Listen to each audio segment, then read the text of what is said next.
Detroit. 11 p.m. The rain wasn't strong enough to wash the dust from the streets, only enough to turn puddles into broken mirrors. Jefferson Avenue lay silent, emptied of life, except for the dull neon hum of the car wash sign trembling across wet concrete. I locked the garage door, lit a cigarette, and tried to forget that hollow ache that came every night I went home alone. Then I heard it. Something dragging. A heavy, scraping sound, like metal grating against cement. From the alley beside me, between overturned trash cans, a shadow moved.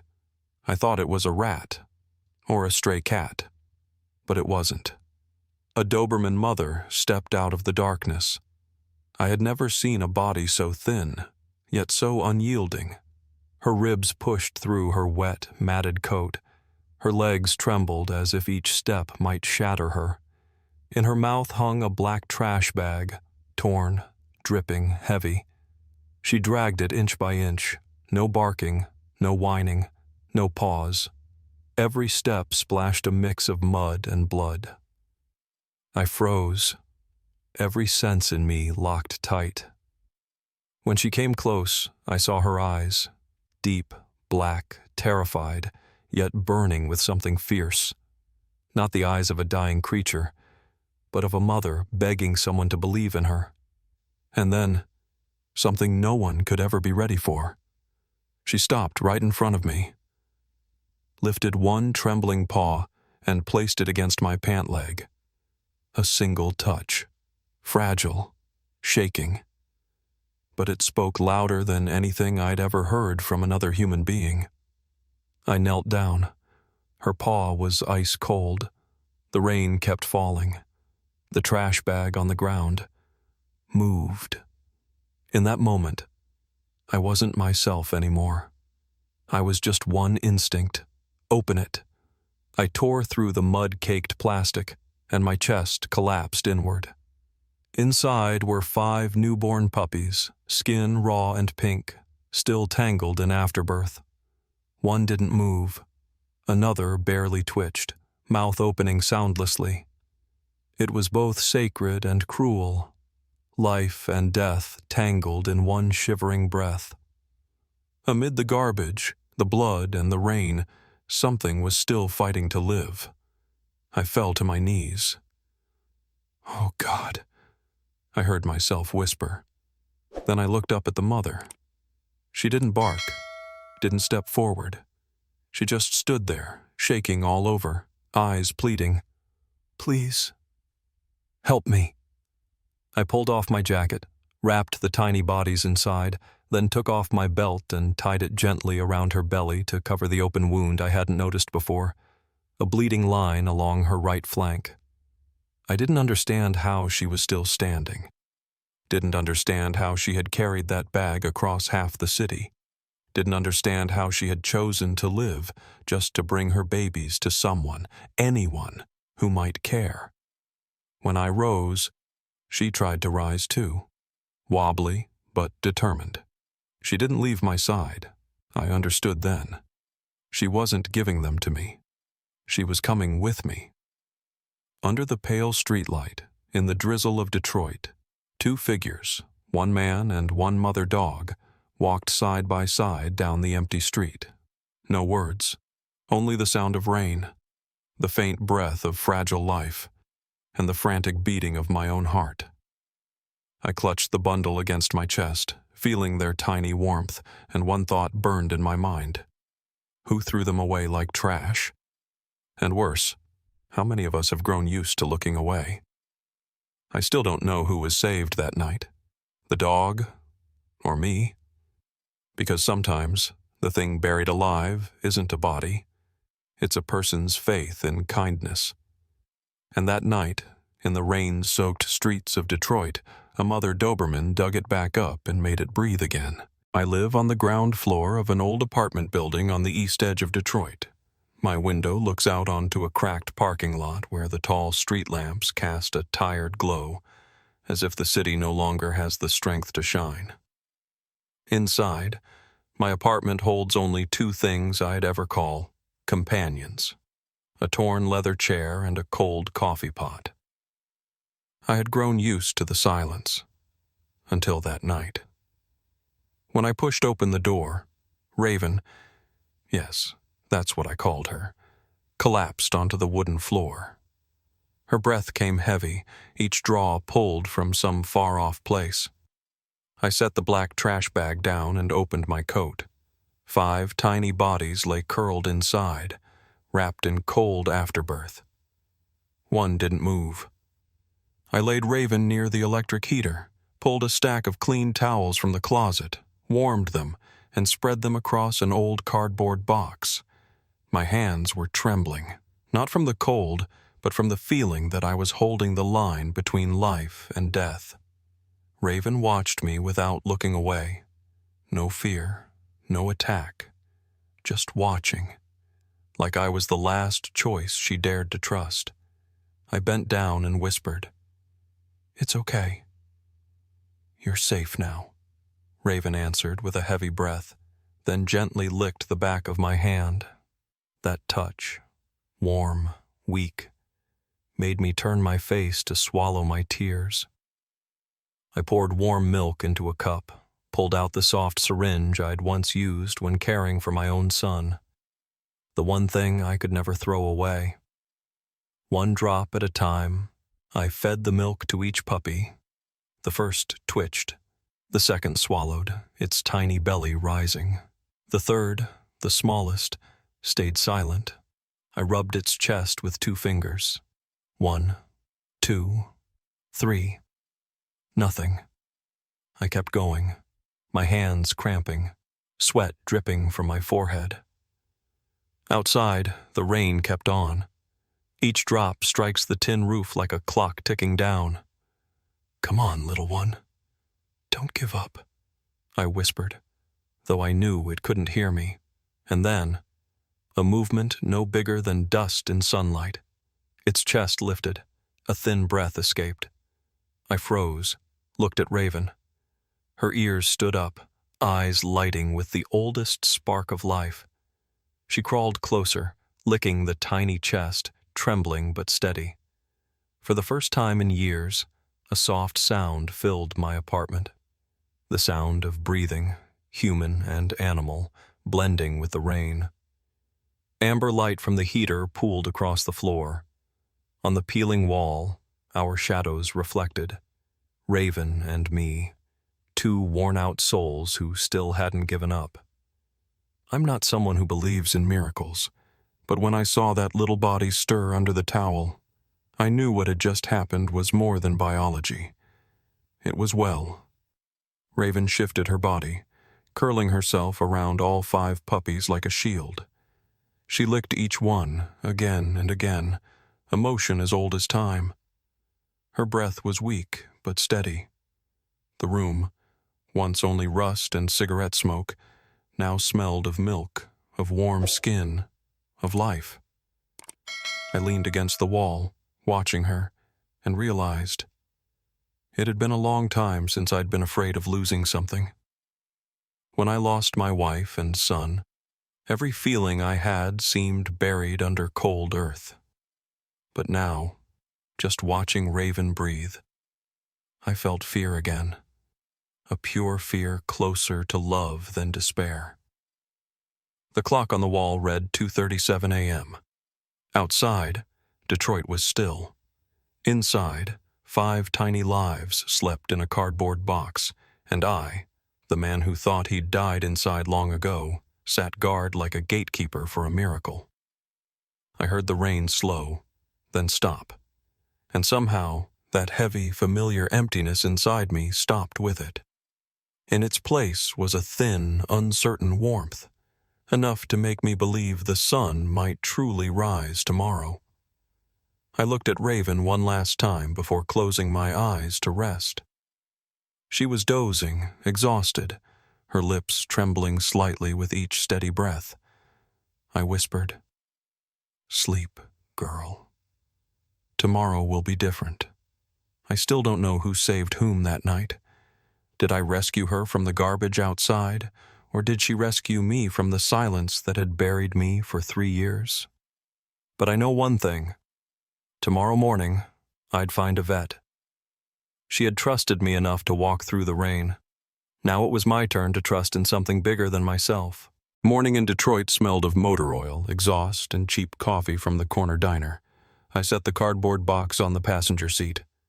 Raven lay in the back, breathing hard, her 4 surviving pups wrapped in my old sweater. One hadn't made it through the night. I didn't have the courage to say it out loud. All I knew was, if I didn't act fast, the others wouldn't last much longer. The only clinic open that early was Riverview Animal Clinic on Gratiot Avenue. When I stepped inside, the door chime rang like the world had turned to stare. The air smelled of antiseptic and cold metal.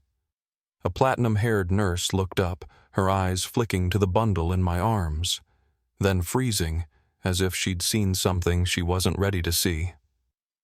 "Do you have an appointment?" she asked flatly. "No, it's an emergency. The dog's injured?" I nodded. "Owner's name?" I paused a second. "The owner is her." The nurse frowned, about to respond, when a voice came from the back. "Let them in, Leah." Dr. Grace Mitchell stepped out.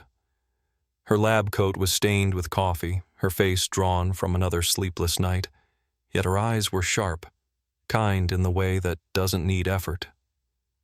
"I'm Grace," she said. "Let's see what we've got." She bent over the box. Her gaze caught for just a heartbeat when she saw the tiny red bodies breathing with every ounce of strength they had left. "Where did she give birth?" "In a trash bag." Grace looked up at me for a long time. "You're serious?" "I wish I weren't." She turned to the nurse. "Warm fluids, blankets, glucose." As she worked, her voice dropped to a low murmur. "She's lost a lot of blood.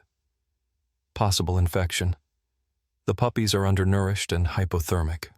Without an incubator, they might not make it through tonight." I tightened my grip on my jacket. "Do everything you can." "I'll pay." Grace stopped and met my eyes. "I believe you." A man in the corner, mud-stained work clothes, waiting his turn, lowered his newspaper and shook his head. "Plenty of people starving out there, and you're saving dogs?" The words hit like a stone to a wound that hadn't healed. I didn't answer. I just held Raven's paw tighter. Grace shot him a glance. Her voice was quiet, but it carried.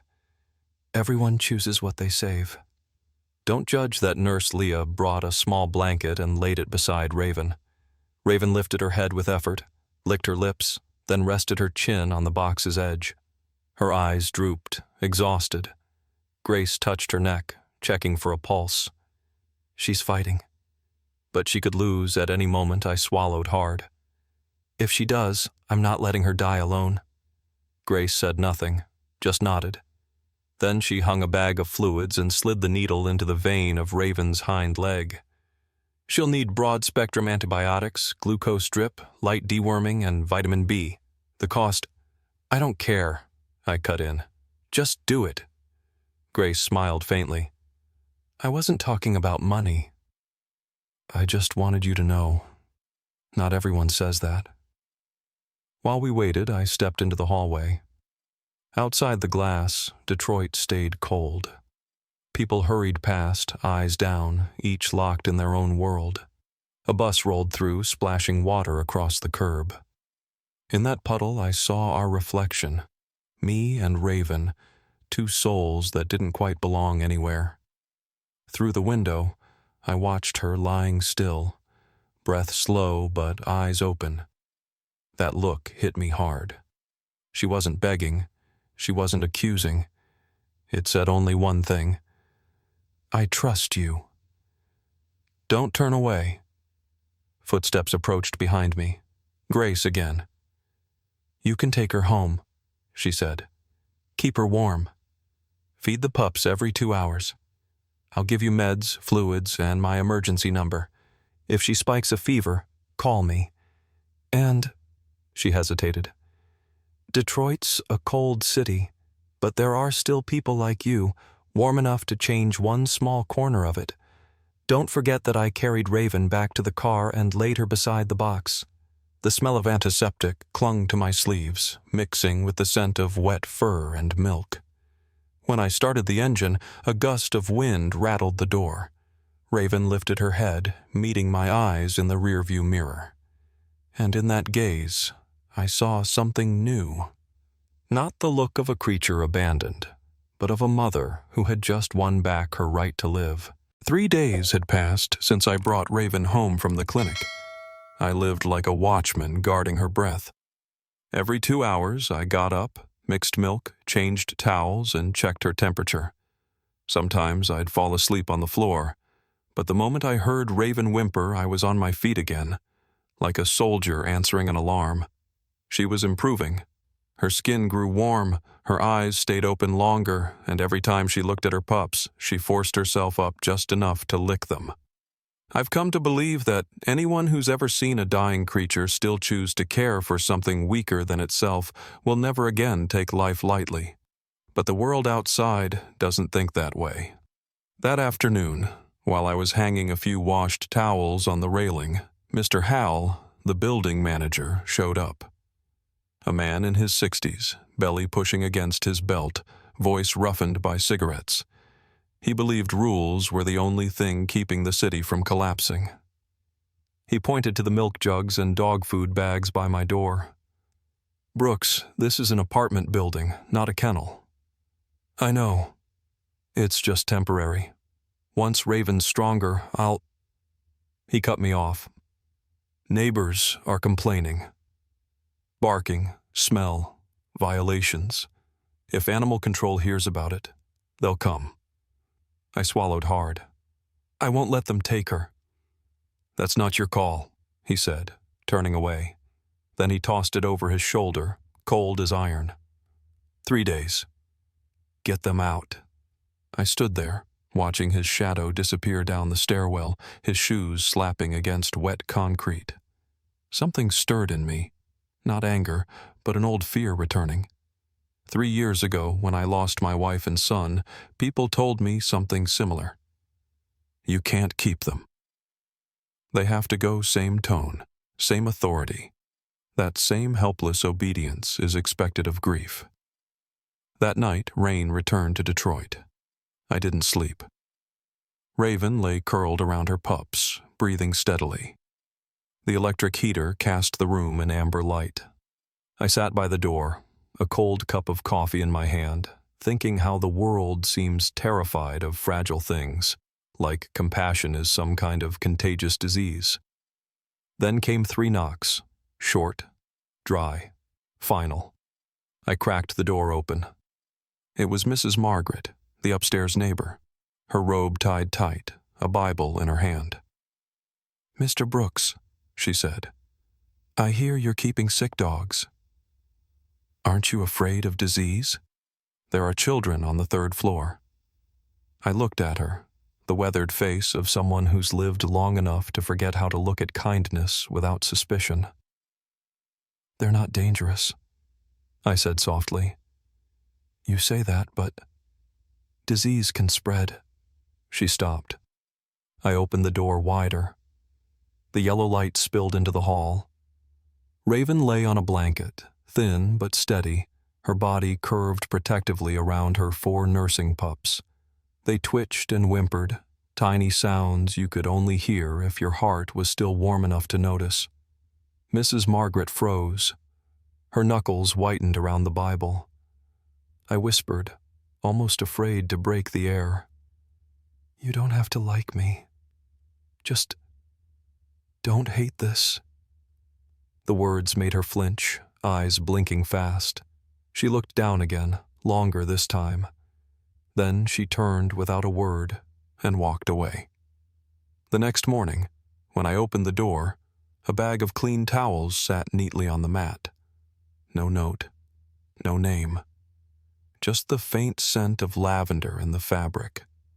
I knew who it was, and I knew that the click I'd heard the night before, when she closed her door, wasn't a barrier between us. It was a lock meant to protect. That evening, as the rain fell lightly, I heard another knock. Only this time it came from Raven. She scratched the door gently, asking to go out. I opened it. She stepped onto the porch and looked up at the sky.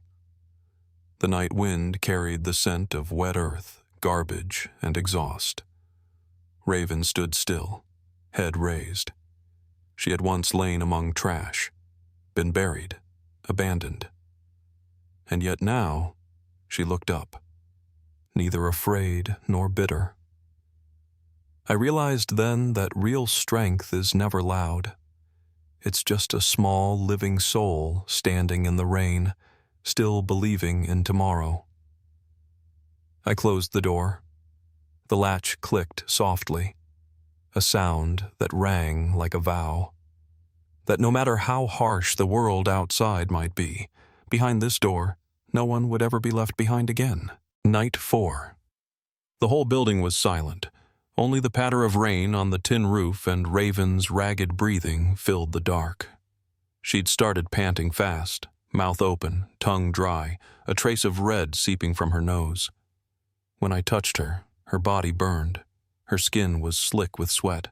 The thermometer read 105 degrees Fahrenheit. I didn't need a doctor to tell me. Sepsis had begun. I called Dr. Grace. She heard the shake in my voice. "Bring her in now," she said. "Don't wait for morning." I wrapped Raven in a thick blanket, tucked her 4 pups into my coat, and ran out into the night. The rain hit like nails against my face. My old car screamed as I tore through flooded streets, red lights glaring through the water like open wounds. From the back seat came her soft, broken whimpers, each one slicing straight through me. When I reached the clinic, Grace was already waiting, hair a mess, coat wrinkled, eyes wide awake. She opened the door and I nearly carried Raven inside. On the metal table, her body trembled, eyes cloudy yet still searching for me. Grace placed her hand against Raven's neck, murmuring, "She's lost too much blood. Her heart's weak. If we want to save her, we should start transfusion now." "Do it. Listen to me, Evan," she said, calling my name for the first time. "Her body's shutting down. If her heart stops mid-procedure, you'll have to decide. Keep going, or let her rest." I looked into Raven's eyes. Even dulled and fading, there was still that glint, that unfinished fight. I couldn't say enough. Not to her. "Do everything," I said. "Until she truly stops breathing. I'll be here." Grace didn't argue. She set the IV and hung the bag of fluids. The room fell under a cold white light. The smell of antiseptic mixed with blood, with rain, with fear. I laid my hand on Raven's head, my palm shaking, damp. In the corner, her pups whimpered weakly in the box. Raven tried to turn toward them, her body shuddering with the effort. My throat closed. She was dying, and still worried about her children. A long, shrill tone broke the air from the monitor. The heartbeat line spiked wildly, then flattened. Grace tightened the IV, her voice sharp. "Epinephrine!" I didn't understand the words, only the sight of the needle of Raven's body jolting, then falling still. I leaned close, whispering, "Raven, don't go. Please. They still need you." My hand stroked her head, and when my fingers brushed her lips, I felt it. A faint, fragile breath pushing out. The line flickered, once, twice. Grace held her breath, then nodded slowly. "She's not giving up." I sank to the floor, drained. Tears came without warning. She lay still, tubes crisscrossing her body, but her chest rose and fell. I didn't move for the rest of the night. I talked to her softly about things she'd never understand. How people abandon the very things they need most. How I once did the same, and how I wouldn't make that mistake again. When dawn slipped through the window, The first light touched her fur, still black, still wet, but glowing with the color of life. Grace peeled off her gloves, voice hoarse.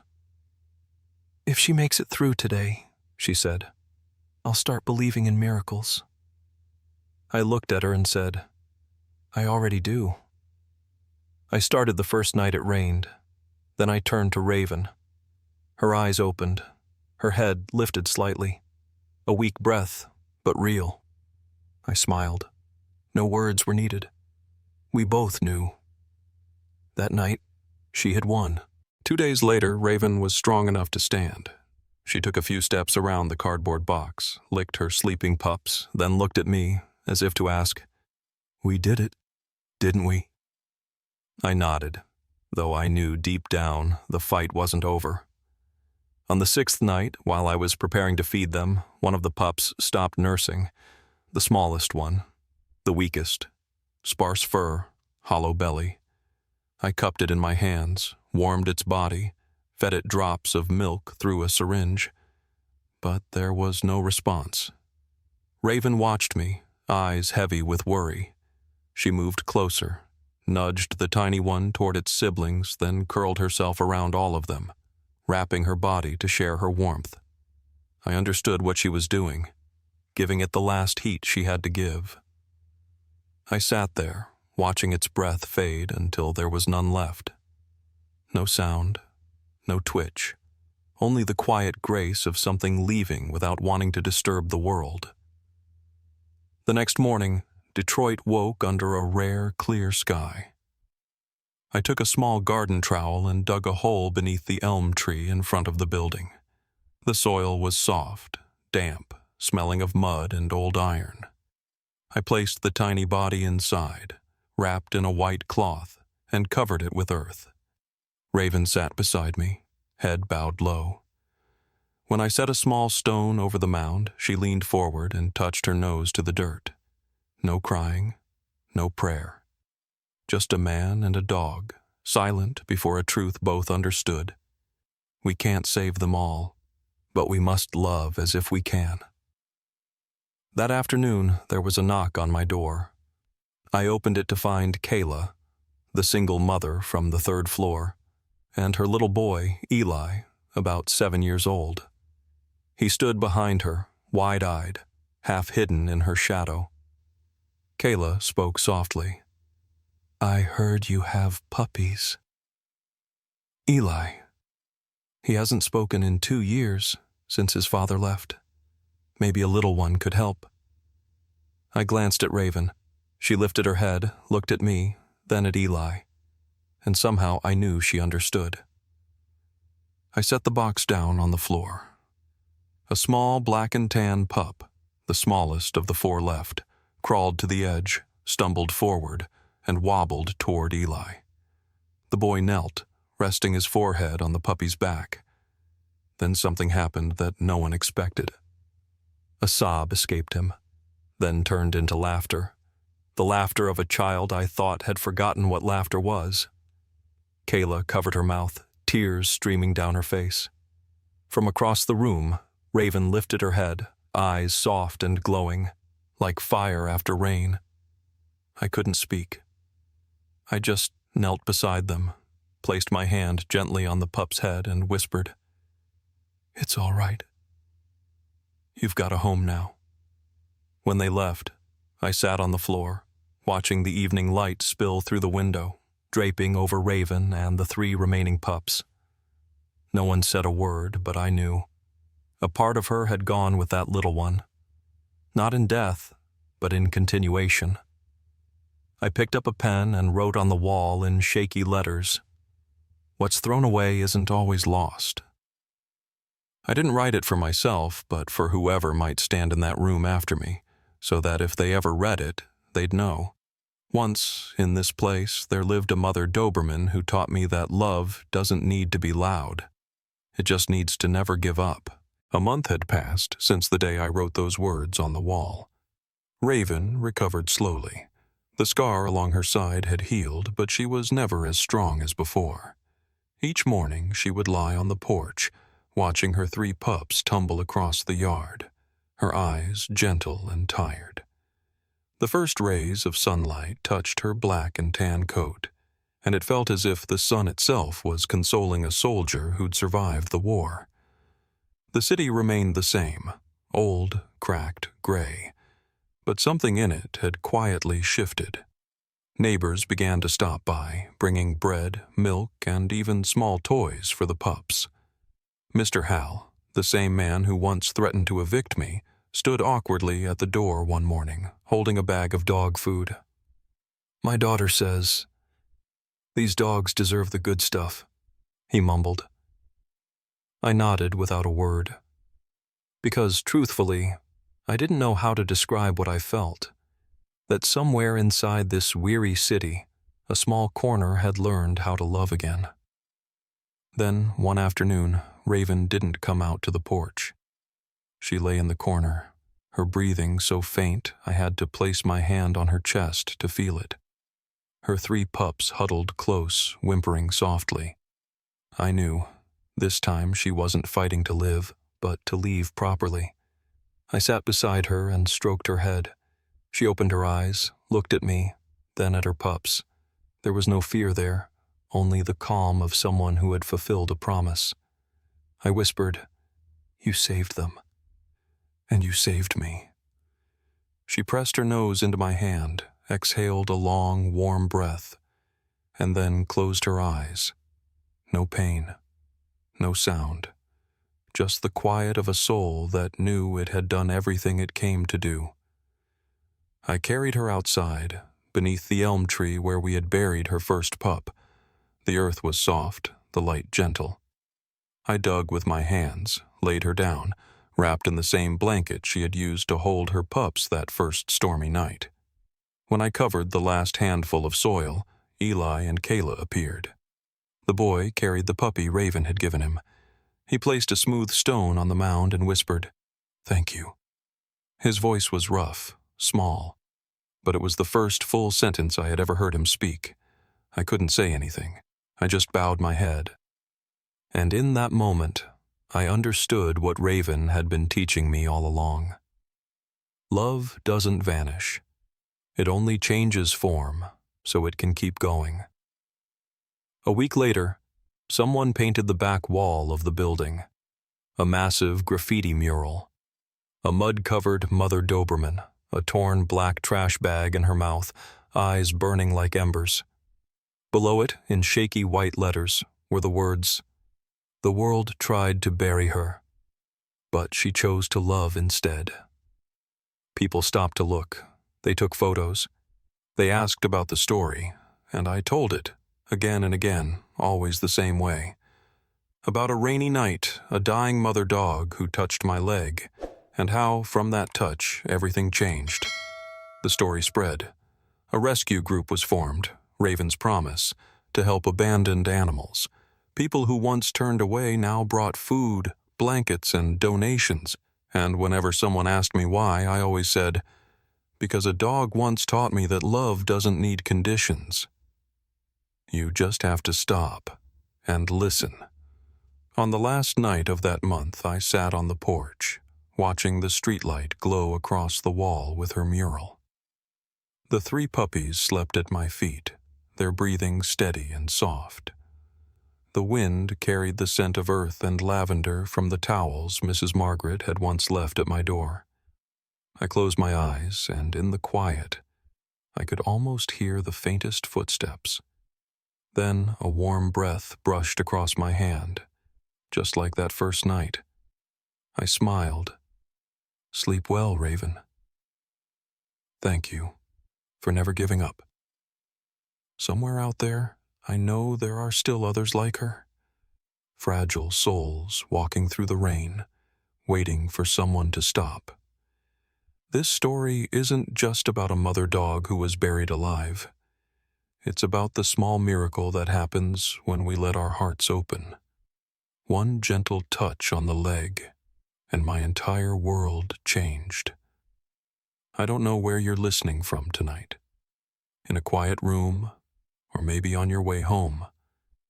But if you've ever saved someone, even with nothing more than a look, then you've done what Raven did. You've kept kindness alive. Tonight, I just want to say thank you. Thank you for staying till the end, for letting your heart soften. Just a little, in a world that's grown too hard. And if Raven's story made you believe again in kindness, leave a comment below. Tell me, have you ever rescued a living soul? How are they now? Are they still with you? If you believe love can still change the world, subscribe, ring the bell, and join me each week as we share small miracles like this one.